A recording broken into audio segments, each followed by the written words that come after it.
अर्जुन ओ अंधकार दुर्गर रहस्य। एक समयर कथा। ओडिशार एक छोट सुंदर गाँ थिला, नाम चंद्रपुर। गाँटी सबुज पहाड़, घन जंगल ओ एक शांत नदी द्वारा घेरा थिला। गाँर लोकमाने खूब शांतिरे जीवन कटाउथिले। सकाळे चाष काम, संध्यारे मंदिर घंटीर ध्वनि, सबुकिछि खूब सुंदर थिला। सेही गाँरे रुहुथिला एक साहसी छुआ अर्जुन। तार बयस मात्र 16 वर्ष, किंतु तार मनरे थिला असीम साहस। अर्जुन अन्यमानंकु साहाय्य करिबाकु भल पाउथिला। काहारी कष्ट देखिले से सही पारु नथिला। तार बापा जणे काठ कटिया थिले ओ माँ घरे बसी कपड़ा बुणुथिले। गरीब हेले मध्य तांको परिवार खुशीरे रहुथिला। एक दिन संध्यारे गाँर वृद्ध माने चौपଳରେ बसी पुरुणा कहानी कहुथिले। सेमानंक मध्यरु जणे वृद्ध कहिले, एही जंगलर गभीररे एक अंधकार दुर्ग अछि। सेठारे रहे दुष्ट जादुकर कलाराज। बहु वर्ष पूर्वे से समग्र अंचल को नष्ट करिबाकु चाहुथिला, किंतु जणे महान योद्धा ताकु हराई दुर्ग भितरे बंद करि देइथिले। अर्जुन आश्चर्यरे पचारिला, से जादुकर एबे मध्य बंचिछि कि? वृद्ध धीर स्वररे कहिले, कुहा जाए से पुणी फेरिबाकु चेष्टा करुछि। सेही रातिरे अर्जुन घुमेई पारिला नाही। तार मनरे सेही दुर्गर रहस्य घुरुथिला। परदिन सकाळे से तार सर्वश्रेष्ठ बंधु रोहित को कहिला, मु सेही दुर्ग को जीवी। रोहित भयरे कहिला, तू पागल हेलु कि? सेठाकु जाई केही फेरी नाहंती। अर्जुन हसी कहिला, भय को जीतिबाकु पड़े। दुई जण जंगल दिगकु चालिले। जंगल भितरे गछगुड़िक एते घन थिला जे सूर्यर आलोक मध्य भलारे पसु नथिला। पक्षीमानंक ध्वनि मध्य अजणा लागुथिला। किछि समय परे सेमाने एक पुरुणा पत्थरर द्वार देखिले। द्वार उपरे अजणा चिन्ह खोदा होइथिला। हठात द्वार निजे खोलीगला। रोहित भयरे कहिला, आमे फेरी जाऊ। किंतु अर्जुन आगकु बढ़िला। भितरे थिला एक बड़ गुहा। गुहा मझिरे एक पत्थर उपरे रहिथिला एक चमकुथिबा तलवार। अर्जुन तलवार को छुईबा मात्रे समग्र गुहा आलोकरे भरीगला।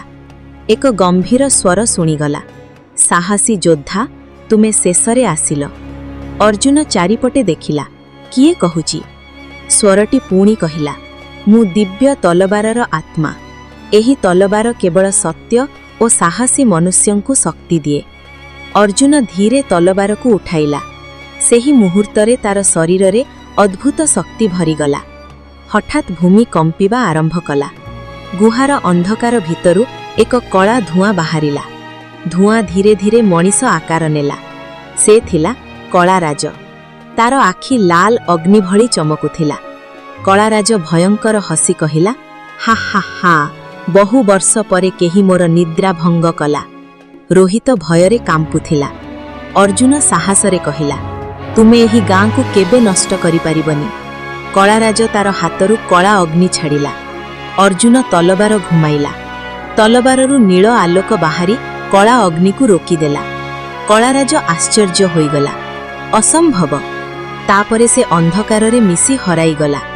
अर्जुन और रोहित गाँ को फेरिले, किंतु सेही रातिरु अजणा घटना आरंभ हेला। गाँर पशुमाने हराई जाउथिले। आकाश हठात कला होई जाउथिला। लोकमाने भयरे रहुथिले। एक दिन गाँर छोट छुआ राजू हठात हराइगला। समस्ते चिंतित होई पड़िले।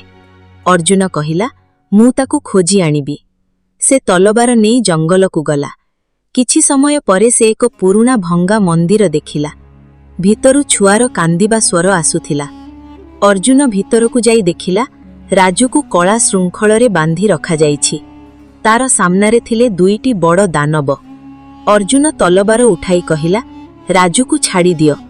दानव माने गर्जन करी तांको उपरे आक्रमण कले। अर्जुन बिजुली बेगरे लढ़िला। तार तलवाररु नील आलोक बाहरी दानव मानंकु दुर्बल करिदेला। शेषरे से दुईटी दानव को हराई देला। राजू खुशीरे कहिला, भाई तुमे मते बंचेई देल। अर्जुन हसिला, भय पाइब नाही। सेही समयरे मंदिर भितरे एक गुप्त द्वार खोलीगला। भितरे थिला एक पुरुणा पुस्तक। पुस्तकरे देखाथिला, कलाराज को संपूर्ण हराइबा पई 3टी दिव्य रत्न खोजिबाकु पड़िबो। अग्निरत्न, जलरत्न और आकाश रत्न। अर्जुन बुझीगला तार सत्य यात्रा एबे आरंभ हेबाकु जाउछि। परदिन सकाळे से रोहित को कहिला, मु एही तीनोटी रत्न खोजिबी। रोहित कहिला, मु मध्य तो सहित जीवी। दुई जण दीर्घ यात्रारे बाहरिले। प्रथमे सेमाने पहुंचिले अग्नि पहाड़रे। सेठारे सबुठारे लाभा और अग्नि थिला। पहाड़ शीर्षरे थिला अग्नि रत्न, किंतु रत्न को रक्षा करुथिला एक विशाल अग्नि ड्रागन। ड्रागन गर्जन कला, केही मोर रत्न नहीं पारिब नाही। अर्जुन साहसरे कहिला, मु एही शक्ति को लोकमानंकु बंचाइबा पई चाहुछि। ड्रागन अग्नि छाड़िला। अर्जुन तलवाररे सेही अग्नि को रोकिला। घंटा धरी युद्ध चलिला। शेषरे अर्जुन तलवारर शक्तिरे ड्रागन को शांत करिदेला। ड्रागन कहिला, तुमर हृदय सत्यरे पूरा, तुमे एही रत्न नहीं पारिब। अर्जुन अग्नि रत्न पाइला। तापरे सेमाने गले समुद्र गुहाकू, जेउठारे थिला जलरत्न। समुद्र भितरे बड़ बड़ तरंग उठुथिला। गुहा भितरे थिला एक भयंकर समुद्र सर्प। सर्प कहिला, एथारु फेरी जा। किंतु अर्जुन भय पाइला नाही। से साहसरे युद्ध करी जलरत्न मध्य हासिल कला। शेषरे सेमाने पहुंचिले आकाश मंदिररे। मंदिरटी मेघ उपरे भासुथिला। सेठारे थिला आकाश रत्न ओ एक दिव्य पक्षी। पक्षी कहिला, सत्य साहस केवल शक्तिरे नुहे दयारे थाए। अर्जुन नम्रतारे मुंड नमाइला। पक्षी खुशी होई ताकू आकाश रत्न देला।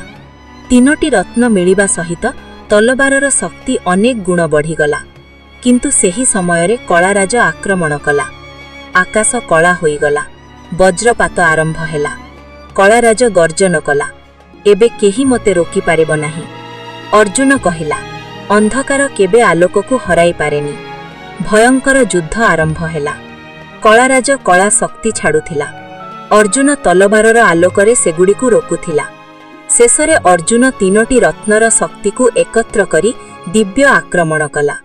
नील, लाल और सुवर्ण आलोक मिसी बड़ शक्तिरे परिणत हेला। कलाराज चित्कार कला, नाही, एहा असंभव। से धीरे धीरे अंधकाररे मिसी नष्ट होईगला।